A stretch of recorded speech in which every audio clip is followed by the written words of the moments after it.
Well, I am here as ever with Laure Jackson. Hello, Anne. Hello, good to see you. Good to be here. A new backdrop. You're the first time for me doing this proper backdrop. Woohoo! I know, very. I love your banner. I just think it's brilliant. Yeah, that was a long time doing. We wanted something that was going to stand out. People could see. It's not much good if you can't see things, but yeah, we wanted something that was visual and needed to look a little bit good because we're supposed to be media and all of that stuff. How are you doing? How's your week? Yeah, good. Flown by. I can't believe it's a week since we were last speaking. And you're back from Miami. Are you back in the UK? Or are you still in Miami time? Or? Yes, I think my sleep is back to normal, so that's really lovely. That's like, oh, phew. So, and then yeah, but what happens during the day? I think it just depends on what happens during the day. But yeah, I can't. There's no excuse for jet lag for anything that I may or may not be getting up to during the day. But no, I feel as though I'm back on form, which is really lovely. Good. Yeah, there's only so far. We went to Guernsey one time from the UK, and I'd worked a whole day, and then we had to get as my wife calls it, the catamaran. And I kept on trying to say there's no G that you pronounce.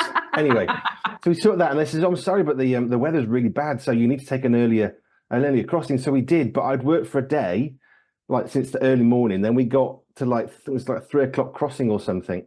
So I was feeling jet lag, having just gone to Guernsey, and I read at the symptoms and thought, this is jet lag because I hadn't slept and I was on a new day. And it's like, where did the sleep go? Which effectively one of the things that jet lag does, isn't it? Yeah. Yeah. Sorry, I was just tickled there, the fact that, yeah, Guernsey is like us in the Channel Islands. We're so far away. But no, I totally get what you're saying. Yeah, lost to sleep. It just, anyway. What did we say we were going to talk about this week? I forgot. I know we talked about Christmas, because we've only got 2 weeks to go. Yes, Christmas. Now, before we get into Christmas, I was chatting with Laure from our Atlantic roots about surfing. And I wanted to briefly touch on this because the Wave Project use surfing as therapy, but they say it's not a traditional therapy. It's not like, we talk to the children and, help them through. It's the surfing itself, which is the therapy, because they call it cold water therapy. So what's going on in the senses, before we get to Christmas, what's going on with the surfing that can be so useful to people who've had issues integrating into society or being abused as children? What's going on with the surfing? Wow, that is huge. Yeah, we have something here on the island as well that the organisation that I've been working with, because I think we should get some sensory super surfers because it is a brilliant experience. It is one of the best things about sensory integration. It has to be fun. It has to be part of everyday life. It shouldn't feel like any form of treatment as such. It should just be good and part and parcel of everybody's life. We can focus it so that it actually does help the body function better. That is the treatment side of it, but it shouldn't feel like a treatment. It should just feel like everyday life and something that we enjoy doing, because that's how the brain and the body heal themselves best. When there is the freedom to be and neural connections are made in from a good place, and they're always good neural pathways that are then laid down, rather than the opposite, where neural pathways are laid down in stress or in trauma or in any other thing. And it's just like, no, we don't want those neural connections to stay. We want to replace them with some good connections. So surfing is one of those things, because it's so unpredictable is why I love it. But it's predictable enough so that it doesn't disturb those who are on the spectrum or who find a change is difficult. It's not that kind of unpredictability. It's just the fact that the sea is so unpredictable. But everything else is fairly constant. There's going to be wind. There's going to be sand. There's going to be water. The temperature of the water can change. But the way that the water moves is different. So when you are trying to get on a board, even that in itself is a massive motor planning thing, which is a big part of sensory processing. But the motivation is there for most individuals to at least want to get on a board, whether it be them lying flat, whether they manage to get up on their knees, whether they actually manage to stand, whatever they manage to do with it, there is at least a motivation, even if it's just someone hoiking you onto a board so that you can hold on for a couple of seconds or whatever and get that experience. So I really could take quite a long time to talk through it, but I'll take a few more moments if that's if you're up for that. I think you are. Because vestibular proprioception and deep touch pressure, those are the three biggest things that I love any activity to have a good amount of, to help really regulate the senses. So if you can imagine, like, you're on a surfboard, you've got to get up there in the first place. So you've got your muscles, then you're holding on. And that's what proprioception is. Anything that involves your muscles and your joints is giving you really good proprioceptive input, which is a wonderful sense. So holding on to a board, trying to stand, linking with the vestibular system, which is part of your balance and your gravity, knowing which way up you are. So you are really trying to keep yourself still on a board or keep yourself on the board. So all of those muscles are really connecting with your vestibular system to keep yourself on there. The motivation's really high. It's like paddleboarding, but just on a higher level, because you've also got speed. So you've got speed going through the vestibular system, which is often a linear speed. So linear movement, anything that goes in a line, is going to stimulate certain vestibular receptors and not other ones. And they're really good. The ones that move in a line are also very organizing and very calming. So linear movement. Then when we get to the point where you maybe actually fall off the board, that's when you get rotation. That's when you get other parts of the vestibular system stimulated, which can be disorganizing, or it can be just really good fun. And some people need an awful lot of that kind of rough and tumble type head movement, which obviously you get in surfing too. And then you've got deep touch pressure. So if you manage to get a wetsuit on, then at least you have a consistency of the temperature of the water and the pressure of the suit against your skin. So you're not going to feel as though you're going to get touched unexpectedly, which is really dysregulating for a lot of people. And that's why people don't like being in crowds often, why they don't like being milling around other people, why schools can be quite difficult, because you could just be bumped at any point quite unexpectedly. But you've got this full protection on, because most people don't go, at least in Britain anyway, surfing without a wetsuit. So yeah, I really could talk about it and dissect it for ages, but I'll stop for now. Great. We can come back to that in the new year, perhaps. I was just amazed by the wipeout, this is new terminology for me. So wipeout is when you fall off and go into the water, when you fall off your board. But Laura was saying how good that is, because once you've done that, you're now part of a community, because you cannot be a surfer unless you fall off your board. Everybody does. So falling off your board, the wipeout, actually, although that's a failure, that's actually admittance into community at the same time, which is another separate part of that. Is that touching on senses, or is that not? I think the bit that it does is that it takes away the fear factor, so that then it frees people up to be more free on the board. Because it's same with anybody who's going skiing for the holidays. But when you can fall well, you've got the social emotional side of it, of feeling like a failure. But as soon as you realise that that's not a failure, that's not a failing. It's how you learn. It's how you grow. It's a great way to be accepted into the community, because you've actually got past that point. And also the fact that it's not as scary as you think it is, and therefore you feel less fearful of falling into the water, falling into the snow, falling onto the snow, and feeling that sense of pain, physical pain, not shame, but the physical pain. And that's not as bad, especially in the water. The water is very, it's very soft to fall into. And it's very, it's just a lovely thing to do. So to have that fear taken away reduces anxiety in the system, which means that the senses can then process better and do what they need to do to get the integration of the body and the brain, and increased coordination for a better surfing experience. So it doesn't affect the social emotional, but it does affect the anxiety that comes from the fear of falling in. Wow, cool. Right, we're going to have to come back to that in the new year because I'd like to go further with that one. But I wanted to at least touch on it briefly because I literally interviewed Laura last week about this project, which was awesome.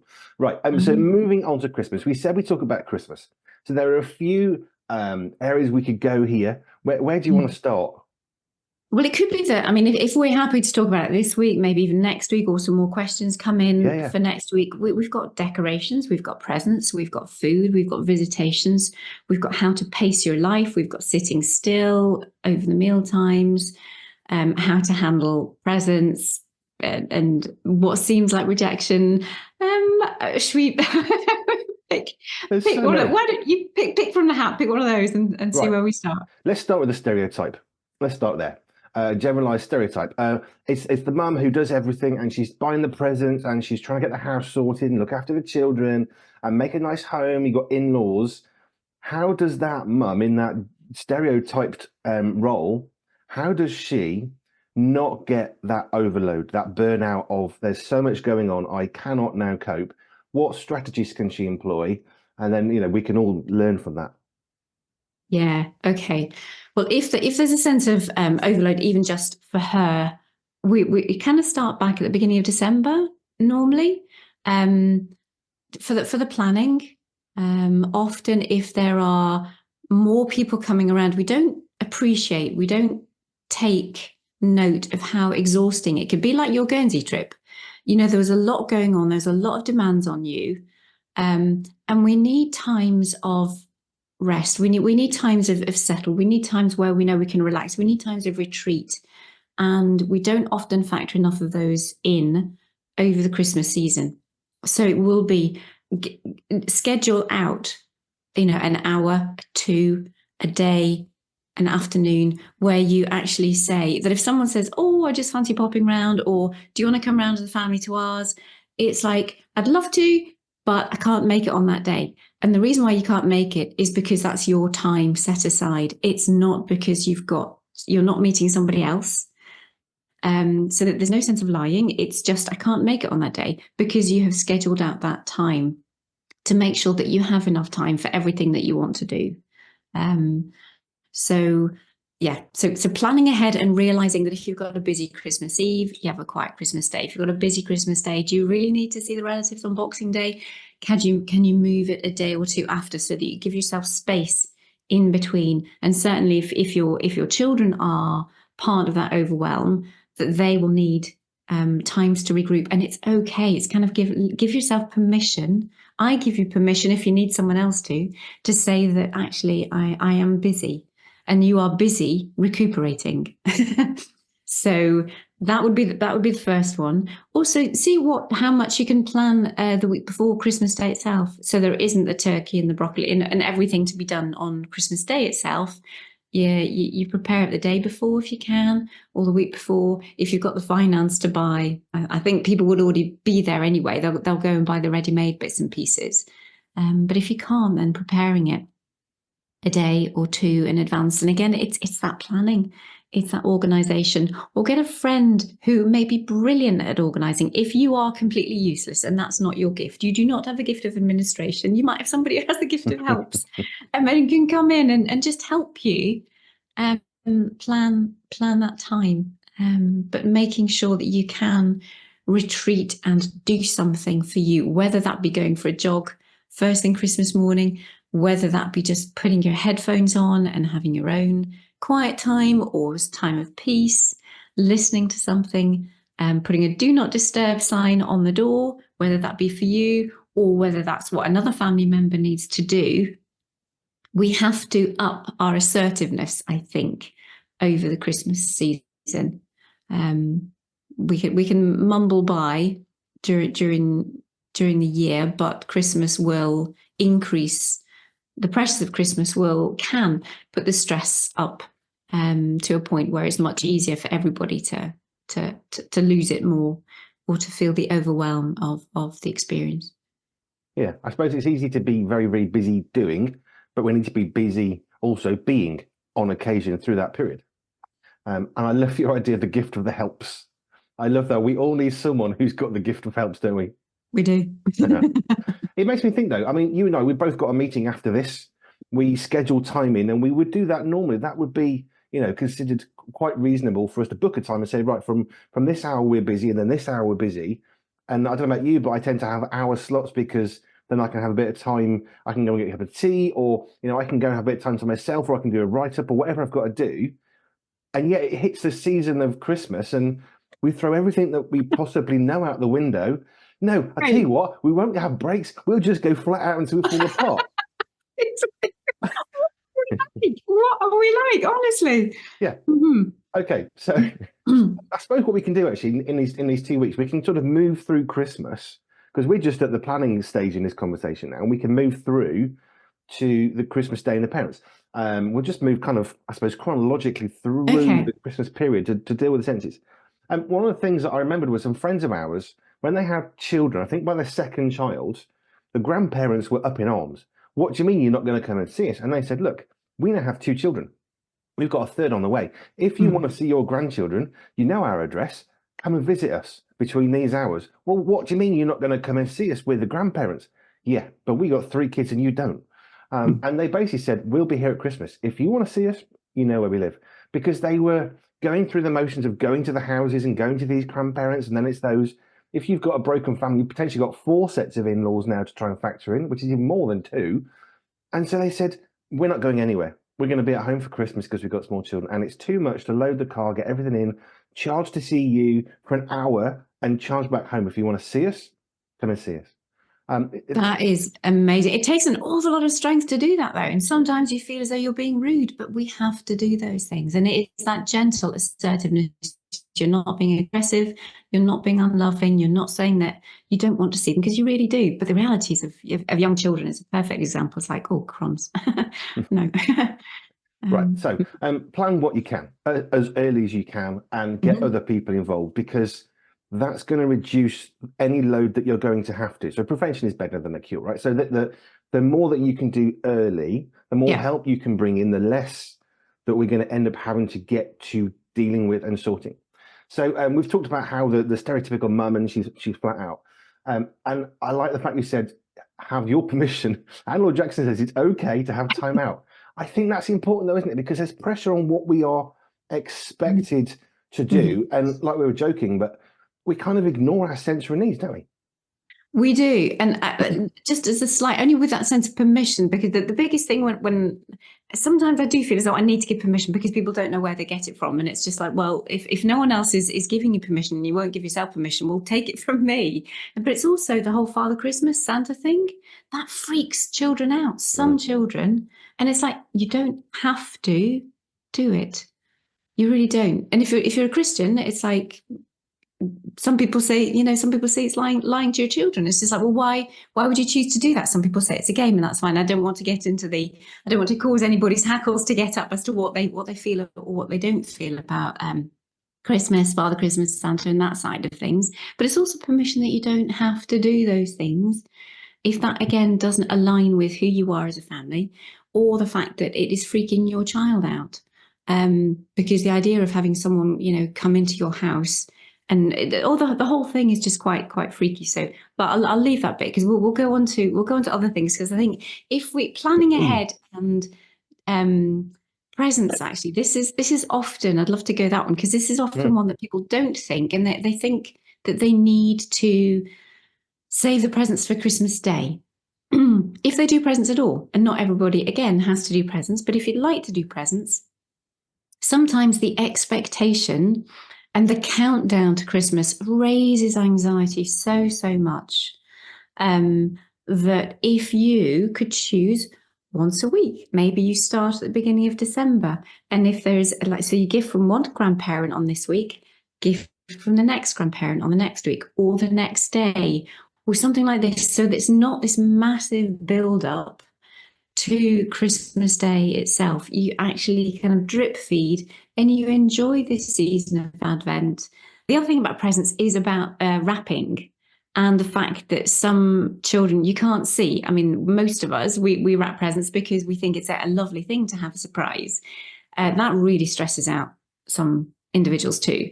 So if you like to wrap it, maybe you could take a picture of what the item is and put that on the little tag, So you actually have a picture so that it just reduces the stress, reduces the arousal levels, reduces the uncertainty of it all, that they can see what it is, and then they can enjoy unwrapping because they're not so anxious about what's going to be inside it. They know what it is, or they've actually chosen the present beforehand.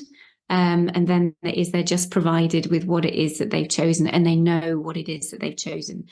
Some people, if you don't have the right, it has to be the right kind of box, it has to be the right kind of whatever. So just make sure that you do tune in to those things that you would really pay attention to again during the rest of the year. Don't just throw it out the window because it's Christmas.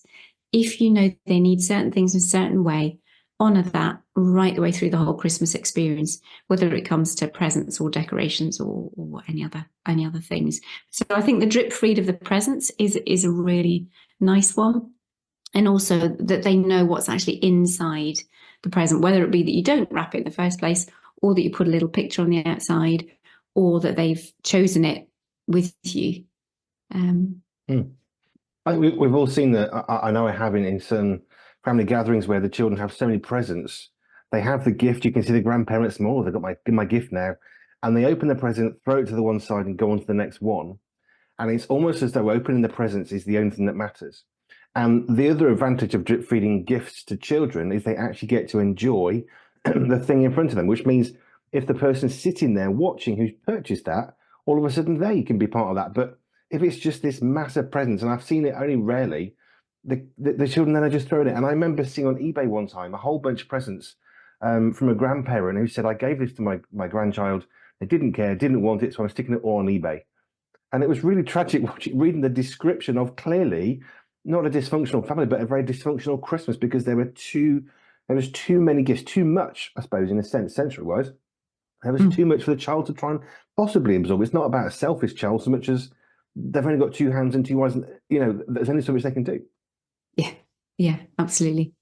Yeah. So if it's easier if folks want to stick to Christmas and then just drip feed it after Christmas, on those days, but I think drip feeding presents is a really lovely one. Great. So we've tried to deal with the mum who's overloaded. We've tried to deal with the child who is overloaded, so we're now drip feeding the gifts, and we're getting towards Christmas. As that build up increases, you've got, if your children are in school, then you're going to have issues because there's lots and lots of ramping up in schools. Those teachers are winding the kids up as well. You've got in the shops, you've got everything going on. And then let's go just back to Santa Claus for a moment, because one year I played Father Christmas to children, and I had many, many children who were screaming, being forced onto my lap in a full Santa suit. I was slightly traumatized because it was the grandparents who wanted that photo. And I had a traumatized, screaming, crying child for a moment. And what surprised me, I think, was this was a children's centre organised. So it's council, this is professional staff. And yet they were like, oh, just keep going for this photo of a screaming child. How can we help parents with grandparents? Let's deal with it coming down. How can the parents, how can they help their grandparents not to interfere in such a way that's going to actually traumatize the child? Yeah. So I think one of them to have those conversations beforehand. It is so hard, but it is broaching the question. Some people don't have that assertiveness like that other family that you were talking about, which is beautiful, hard to do, but important, and I think would be very helpful for the whole family. And it's having those conversations beforehand about saying, right, okay, what are we going to do about Father Christmas this year? Maybe if they've had a bad experience in the past, then that might give them enough to decide, actually, that's not going to be helpful. We don't need to do it this year. If you think your child is going to have an issue, though, then I just really hope that people would have the opportunity to talk and say that, can we have we want to give you what you would like, and we want to honor you as grandparents. We want to you as family members.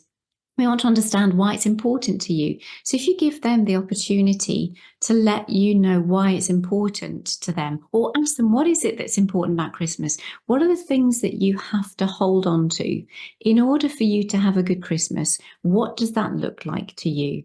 And you might find that actually that the photo with Santa, it doesn't come in there. If it does, Well, maybe you could get someone who photoshops, who's very good on Canva, who might be able to create something. So it's having those conversations that you're really not sure how it happens, and maybe have those get out clauses. And if it's really important that you start the process, it's like, okay, we'll go to the grotto together. But actually, if he really isn't happy, then we would like to be able to take him away and know that we've tried, but we'll try and get you a photo somehow. And then I would just take a photo of him and stick something, in the background. But I would also say to any churches, any children's centres, anybody who's listening, that the pressure that we put on people, I think we ought to have a if it doesn't suit, we need to have a get out clause for families who go, because we hear it. I hear it all the time that experience is not helpful, is not pleasurable, and it's a modern day Christmas. It's not a Christian Christmas, but it's a modern day Christmas, and it's how we help people to navigate that. But conversation, having a get out clause, having another option. And even if these places themselves would have a quiet space where they take a picture of the child, and they have they have a Santa on a green screen or something that they can put in, that there must be different ways, technology wise now, if it's such a compulsion that it has to be done, how will services do that? But definitely do not. I think it's awful when we traumatize the children that way because of our own needs or expectations. But it's totally understandable as well. And you don't know how somebody's going to react until they're in that position, unfortunately. And then partly it's a bit late. But if we can forewarn, then we're forearmed much better. We might have to finish here before we break up any further. Right, okay. So if you've got any questions for Anne, and I'm really sorry about the internet stuff this week. We've moved the location for the recording, so it's not working as great, but we adapt, we evolve, we carry on. Right, so if you've got questions for Anne about Christmas, family gatherings in general, but we're looking at Christmas this week and next week, then email them to me, hello@pure247radio.org, hello@pure247radio.org. Put those questions to me by email. I'll put them to Anne. And can you let people know your website so they can get hold of you? Yes, indeed. AnneLaureJackson.com. ANNELAURE Jackson.com. Thanks. Fabulous. Thank you for your time. Sorry for the connectivity issues. We will fix that. I know you. For next week. These things come to stress us and test us, and it's fine. It's fine. It will be. Right, thank you, Anne, and we will speak to you next week some more about Christmas.